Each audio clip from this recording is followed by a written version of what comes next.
The game isn't rigged. It's worse than rigged. It's designed. Rigged implies someone is cheating, but the house doesn't need to cheat. The house built the table, the chips, the rules, and the exits. And every single one of those things tilts in one direction. Theirs. You've heard the phrase 1,000 times. The house always wins. But nobody ever explains how. And that's on purpose. Because if you understood the mechanics, you'd stop playing the way they need you to play. So let's fix that. Let's walk through exactly how the house extracts money from people who think they're investing. Not theory, mechanics. The actual levers they pull while you're watching the chart. By the end of this, you'll see the table differently. And once you see it, you can't unsee it. Let's get into it. First, we need to define the house. Because most people think the house is some shadowy group of billionaires in a back room. It's not. The house is the infrastructure. The house is the exchange. The house is the broker. The house is the market maker. The house is the clearing system. The house is everyone who sits between you and the asset you think you're buying. And here's what makes it brilliant. They don't need you to lose. They just need you to play. Every time you click buy, someone gets paid. Every time you click sell, someone gets paid. Every time you hold, someone is lending against your position. Every time you use leverage, someone is charging you for the privilege. The house doesn't care if you win or lose. The house cares that you trade.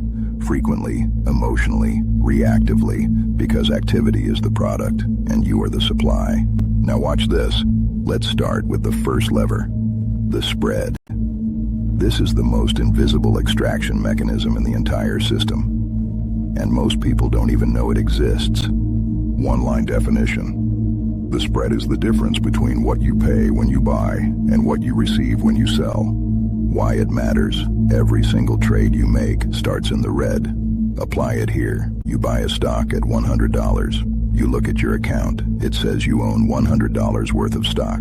But if you sold it immediately, you'd get $99.95. That 5 cents is the spread. That 5 cents went to the market maker, and it happened before you even had a chance to be right or wrong. Now multiply that by millions of trades per day, billions per week. That 5 cents becomes a river of money flowing to the house. And here's the part that makes it elegant.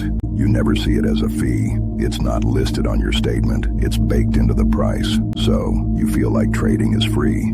It's not free. It's just hidden. And that's where the real pressure starts. Now let's talk about the second lever, payment for order flow. This one is more recent, and it's the reason your broker can offer zero commission trades.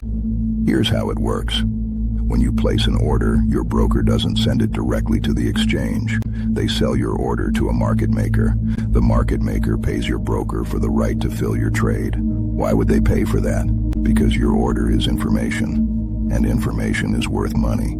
If a market maker knows that a wave of retail orders is about to hit, they can position themselves ahead of it. They can adjust their quotes. They can manage their inventory. They can profit from the flow itself. You think you're getting free trades. What you're actually getting is a system where your behavior is sold to someone who can trade against it. Zero commission trading costs you nothing at the register. The cost is embedded in worse execution, wider spreads, and a market structure that profits from your predictability. This is why the house loves retail traders. Not because retail traders are dumb, because retail traders are predictable. They buy when prices are rising. They sell when prices are falling. They chase green candles. They panic on red candles. And predictability is profit. But that's not the part that matters yet. The part that matters is what happens when you start winning. Here's the third lever, margin. Margin is borrowed money. It lets you control more than you actually have. And in stage 2 of any bubble, margin feels like a superpower. But margin comes with a leash. And the house holds the other end. Here's how it works. You deposit $10,000. The broker lets you trade with $20,000. Or $50,000. Or $100,000, depending on the product and the account type. You feel like you have more firepower, and you do, until you don't. Because margin comes with a requirement. You have to maintain a certain amount of equity relative to your position size. If your position moves against you, your equity shrinks. And if it shrinks too much, the broker doesn't ask you to add more money. They sell your position. That's a margin call. And it happens automatically, at the worst possible time, at the worst possible price. You don't get a phone call. You don't get a negotiation. You get a notification that your position was liquidated. And here's the part most people miss. The margin requirement isn't fixed. The house can change it. When volatility rises, when the market gets dangerous, when the trade gets crowded, the exchange can increase margin requirements overnight without warning. Let me show you what that looks like. December 26th, 2025. Silver hits $84. The CME raises margin requirements for silver futures from $22,000 to $25,000 per contract, a 13.6% increase, the second hike in 2 weeks. If you're holding 10 contracts, that's an extra $30,000 you need to deposit, not because you did anything wrong, decided direction, and you can still get wiped out because the house moved the goalposts while you were standing on the field. That's not a bug, that's a feature, and that's where the real pressure starts. Now let's talk about the fourth lever, the halt button. You've seen this one. The market is moving fast. You're trying to exit, and suddenly trading is halted. Halts exist for a reason. They're supposed to prevent panic. They're supposed to give the market time to digest information. They're supposed to protect investors. But here's what they actually do. They lock you in. When a halt happens, you cannot exit. Your stop loss doesn't work. Your limit order doesn't work. Your market order sits there, waiting. And when the halt lifts, price doesn't resume where it stopped. Price resumes wherever the order book says it should, which could be 10% lower, 20% lower, 30% lower. You set a stop at $95. The halt hits at $100. When trading resumes, price opens at $80. Your stop executes at $80, not $95, $80. That's slippage, and in a halt scenario, slippage becomes a canyon. The house has the halt button. You don't. The house can pause the game when the game gets dangerous for them. You cannot pause the game when the game gets dangerous for you. Same table, different rules. Now watch this. There's a version of this that's even more extreme. It's called liquidation only. This is when the exchange decides that you can only close positions, not open new ones. They used this in silver in 1980. They used it in nickel in 2022. They will use it again. When liquidation only gets triggered, the game changes completely. If you're long, you can sell, but no one can buy. So price collapses because there's only supply and no demand. You were right about the asset. The fundamentals didn't change. But the exchange decided to change the rules, and you got crushed. This is why understanding market structure matters more than understanding the chart. The chart shows you price. Market structure shows you who controls the exit, and the house always controls the exit. But that's not the part that matters yet. The part that matters is the final lever, the one that ties it all together. The fifth lever, your own psychology. Here's the truth, the house knows better than you do. You are predictable. Your emotions are predictable. Your reactions are predictable. When price goes up, you feel smart. When price goes up more, you feel invincible. When price goes up even more, you add to the position. You lever up. You tell yourself this is different. And then price drops. When price drops a little, you hold. You tell yourself it's a pullback. When price drops more, you start to worry. When price drops hard, you panic. You sell. You swear off the market. You walk away. And then price recovers without you. This pattern is not random. It's not bad luck. It's the house harvesting the predictable emotional cycle of retail traders. The system is designed to spike volatility at the moments when you're most leveraged and most emotional, because that's when you make mistakes. And mistakes are profitable. Here's how they do it. They let you win first. Small wins build confidence. Confidence builds position size.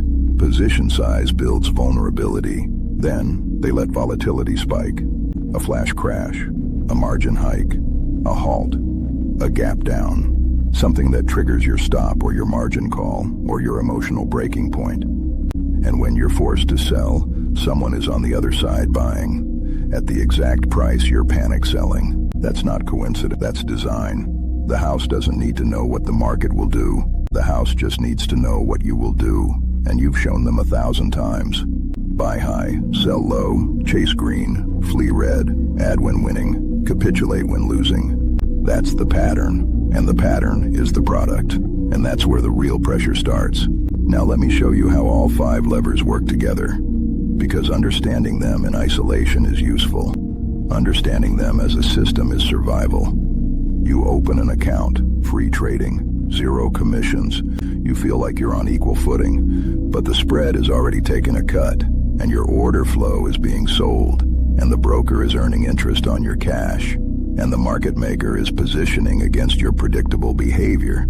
You start trading, you win a few times, you feel smart, you add leverage. Now you're controlling more than you own. But the margin requirement can change, and the halt button exists, and liquidation only is a policy they can implement whenever they decide the game is getting too dangerous for them. You watch the chart, you set your stops, you think you're managing risk, but your stop is a suggestion, not a guarantee. Slippage exists, halts exist, gaps exist. The price you see is not always the price you get. You're emotional, you're human. You've been trained by the system to react exactly the way the system profits from. The house doesn't need to beat you. The house just needs to let you beat yourself, while taking a cut on every single step of the journey. That's the game. That's how it works. And now that you see it, let's talk about what we do. We don't stop playing. We stop playing their game. Here's what that means. First, we account for the spread. We don't trade frequently just because it's free. We understand that every trade has a cost, even if that cost is hidden. We trade when there's an edge, not when we're bored. Second, we understand that our orders are data. We don't chase obvious levels. We don't pile into crowded trades at obvious times. We understand that predictability is vulnerability. Third, we size for margin changes. We don't lever up to the maximum, we leave room. Because when volatility spikes and the house raises requirements, we want to be the one who can hold, not the one who gets liquidated. Fourth, we plan for halts. We don't assume we can exit at any time. We size positions so that even a gap, even a halt, even a worst-case slippage event doesn't destroy us. Fifth, we manage our own psychology. We pre-decide. We write down our plan before we enter. We know what wrong looks like. We know where we exit. And we follow the plan even when our emotions are screaming. Because the house profits from your emotions, the house profits from your reactions, the house profits from your predictability. The only way to stop feeding the house is to become patient. Boring. Boring is the edge. Now here's the piece nobody talks about. The house is not invincible. The house just plays a longer game. They win on volume. They win on frequency. They win on the aggregate behavior of millions of traders making predictable mistakes. But if you trade less, you pay less spread. If you hold longer, you escape the churn. If you size conservatively, you survive the margin hikes. If you pre-decide, you escape the emotional trap. You can sit at the table without being the product, but only if you understand what you're sitting at. And that's where the real pressure starts. Let me close with this. The house always wins is not a complaint. It's a description. The house has structural advantages. The house built the game. The house controls the infrastructure. But here's what the house doesn't control. Your behavior, your timeline, your position size, your ability to walk away and come back when conditions favor you. The house needs you to play act quickly. The house needs you to trade emotionally. If you refuse, you break the extraction loop.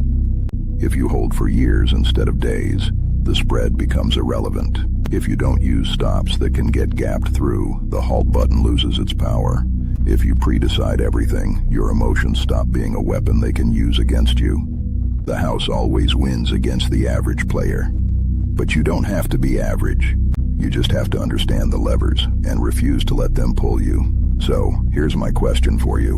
Which lever has cost you the most? Was it the spread you didn't see, the margin call you didn't expect, the halt that trapped you, or your own psychology? Drop it in the comments. Let's compare notes.